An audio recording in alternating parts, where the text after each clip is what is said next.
ন্যায়, আদর্শ ও জনগণের কণ্ঠস্বর অ্যাডভোকেট মাসুদ পারভেজ রাসেল। চুয়াডাঙ্গার আলমডাঙ্গার কৃতি সন্তান, জনগণের প্রিয় মুখ এবং ন্যায় আদর্শের নির্ভীক যোদ্ধা অ্যাডভোকেট মাসুদ পারভেজ রাসেল তার শিক্ষা, সংগঠন, আইন পেশা ও রাজনৈতিক জীবনে এক উজ্জ্বল দৃষ্টান্ত স্থাপন করেছেন। 2000 সালে বেলগাছি মাধ্যমিক বিদ্যালয় থেকে এসএসসি এবং 2002 সালে আলমডাঙ্গা সরকারি কলেজ থেকে এইচএসসি পরীক্ষায় প্রথম শ্রেণীতে উত্তীর্ণ হন।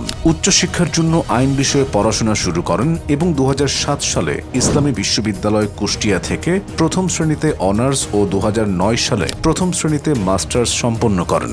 শিক্ষাজীবন থেকেই তিনি নেতৃত্বের প্রতিটি ধাপে নিজেকে প্রমাণ করেছেন।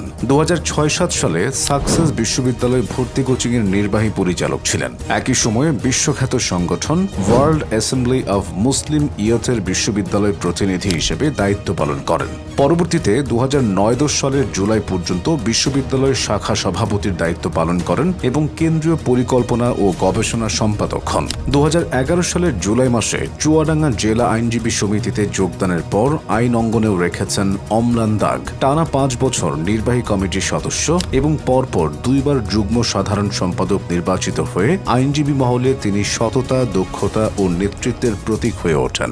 সংগ্রামী রাজনৈতিক জীবনে একাধিকবার কারাবরণ করেছেন। 2009 সালে আওয়ামী সরকারের প্রথম দায়ের করা 2টি রাজনৈতিক মামলায় 1 নং আসামি হয়ে 54 দিন কারাভোগ করেন। আবার 2018 সালে পৌরসভার আমির থাকাকালীন জেলা জামায়াত অফিস থেকে গ্রেফতার হয়ে 15 দিন কারাগারে ছিলেন। কিন্তু কোনো বাধা, কোনো ভয় তাকে তার নীতি এবং আদর্শের পথ থেকে বিচ্যুত করতে পারেনি। তিনি বিশ্বাস করেন, জনগণের সেবা শুধু দায়িত্ব নয়, এটি ইবাদত, আর অন্যায়ের বিরুদ্ধে প্রতিবাদ করা আমার অঙ্গীকার। অ্যাডভোকেট মাসুদ পারভেজ রাসেল আজও ন্যায়, নীতি ও জনগণের অধিকার রক্ষার সংগ্রামে অটল থেকে সমাজ, রাজনীতি ও আইনের ক্ষেত্রে অক্লান্তভাবে কাজ করে যাচ্ছেন। জনগণ তাকে চেনে এক নির্ভীক কণ্ঠস্বর হিসেবে, যিনি সবসময় থাকেন সত্য ও ন্যায়ের পক্ষে।